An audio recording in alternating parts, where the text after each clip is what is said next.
بلوچ ہمیشہ سے warrior society رہے ہیں۔ 15ویں صدی میں میر چاکر خان رند بلوچستان کے پہلے سردار بنے۔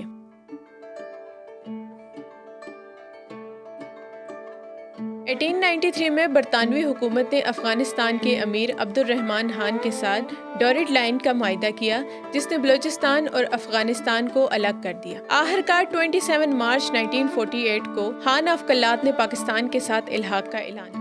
1960 کی دہائی میں گوادر عمان کا حصہ تھا، پھر پاکستان نے اسے حاصل کر لیا۔ آج سی پیک کی وجہ سے گوادر ایک گلوبل ٹریڈ ہب بنتا جا رہا ہے، جنہوں نے اس خطے کی سیاست، ثقافت اور سماجی ڈھانچے کو تشکیل دیا۔ پچھلے ایپیسوڈ میں ہم نے بات کی تھی کہ بلوچ کون تھے، وہ کہاں سے آئے اور کیسے اسلام نے ان کی سوسائٹی کو ٹرانسفارم کیا۔ لیکن بلوچ شناخت صرف اسلام کے آنے سے نہیں بنی، بلکہ اس میں ٹرائبل ٹریڈیشنز، مائگریشنز، وارز اور ریجنل پالیٹکس کا بھی بڑا کردار رہا ہے۔ آج ہم آگے بڑھیں گے اور دیکھیں گے کہ بلوچستان کا سفر پری انڈیپینڈنس اور پوسٹ انڈیپینڈنس میں کیسے ایوالو ہوا۔ بلوچ ہمیشہ سے واریر سوسائٹی رہے ہیں۔ 15ویں صدی میں میر چاکر خان رند بلوچستان کے پہلے سردار بنے۔ ان کی حکومت افغانستان، ایران اور پاکستان کے علاقوں تک پھیلی ہوئی تھی۔ وہ تیموری حکومت ہمایوں کے قریبی ساتھی تھے اور ان کے بعد خان آف کلات کی حکومت بنی، جو پہلے مغل سلطنت کے ساتھ رہی اور بعد میں نادر شاہ اور احمد شاہ درانی کے ساتھ بھی جڑ گئے۔ بلوچ فائٹرز نے 1761 کی تیسری جنگ پانی پت میں افغان سلطنت کے لیے لڑی۔ جب درانی سلطنت کمزور ہوئی تو بلوچستان زیادہ تر مقامی بلوچ سرداروں کے کنٹرول میں آ گیا۔ پھر 1876 میں برطانوی راج نے شمالی بلوچستان پر قبضہ کر لیا، لیکن یہاں ایک ٹوسٹ تھا۔ مکران، خران، لسپیلا اور کلات کو پرنسلی اسٹیٹس کا اسٹیٹس دیا گیا۔ اس کا مطلب یہ تھا کہ یہ برطانوی سرپرستی میں تھے، مگر انہیں اندرونی خود مختاری ملی ہوئی تھی۔ 1876 کے معاہدہ کلات کے بعد کوئٹہ، پشین، ہنائی، سبی اور تھل چوٹالی کو براہ راست برطانوی کنٹرول میں لیا گیا۔ 1893 میں برطانوی حکومت نے افغانستان کے امیر عبد الرحمن خان کے ساتھ ڈورڈ لائن کا معاہدہ کیا، جس نے بلوچستان اور افغانستان کو الگ کر دیا۔ آج بھی یہی لائن پاکستان اور افغانستان کی سرحد ہے۔ برطانوی دور میں بلوچستان نے دو بڑے زلزلے دیکھے،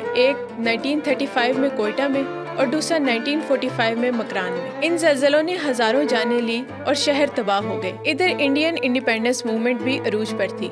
بلوچستان میں بھی سیاسی جماعتیں سرگرم تھیں، جیسے انجمن وطن، جو برصغیر کی تقسیم کے خلاف تھی اور ایک متحدہ ہندوستان چاہتی تھی۔ 1947 میں برصغیر کی تقسیم ہوئی اور سوال اٹھا کہ بلوچستان کا کیا ہوگا۔ 29 جون 1947 کو شاہی جرگہ اور کوئٹہ میونسپلٹی متفقہ طور پر پاکستان میں شمولیت کے حق میں ووٹ دیا۔ آخرکار 27 مارچ 1948 کو خان آف کلات نے پاکستان کے ساتھ الحاق کا اعلان کر دیا۔ 2015 میں بلوچستان کے ہوم منسٹر سرفراز بگٹی نے پریس کانفرنس میں کہا کہ بھارتی وزیر اعظم نریندر مودی بلوچستان میں دہشت گردی کو سپورٹ کر رہے ہیں۔ را بلوچستان میں فوجی تنصیبات پر حملوں کے پیچھے ہے اور سی پیک کو ناکام بنانے کی کوشش کر رہی ہے۔ بلوچستان کی کہانی گوادر کے بغیر مکمل نہیں ہو سکتی۔ 1960 کی دہائی میں گوادر عمان کا حصہ تھا، پھر پاکستان نے اسے حاصل کر لیا۔ آج بھی وہاں کے بہت سے لوگ عمانی بلوچ نسل سے تعلق رکھتے ہیں۔ آج سی پیک کی وجہ سے گوادر ایک گلوبل ٹریڈ ہب بنتا جا رہا ہے۔ ہمارا جو بلوچستان ہے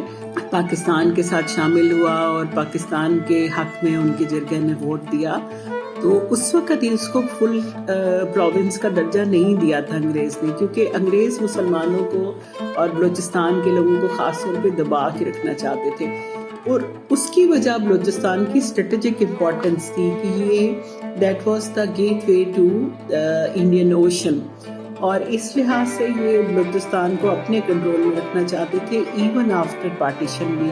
اور ہم نے دیکھا کہ باقی سارے صوبوں میں جو بلوچستان کے علاوہ برصغیر میں تھے، جو برٹش راج میں تھے، اس میں بہت زیادہ ڈیولپمنٹ کی گئی، لیکن یہاں نہیں کی گئی۔ بلوچستان کی تاریخ طاقت کی کشمکش اور غیر ملکی تعلقات سے بھری ہوئی ہے۔ آج بھی بلوچستان پاکستان کا سب سے بڑا صوبہ ہے، مگر اس کے مسائل، ترقی کے چیلنجز اور سیکیورٹی خدشات ابھی تک مکمل طور پر حل نہیں ہو سکے۔ اور قیام پاکستان سے پہلے نہ صرف بلوچ بلکہ پختون، پنجابی اور دوسرے سیٹلر یہاں بہت آرام سے رہ رہے تھے، اور سارے ہی بلوچستان کے لوگ ایک دوسرے کو اون کرتے تھے۔ یہ تھی بلوچستان کی تاریخ کے اہم پہلو، جنہوں نے اس خطے کی سیاست، ثقافت اور سماجی ڈھانچے کو تشکیل دیا۔ اپنی رائے کا اظہار کیجیے اور مکالمے کا حصہ بنیے۔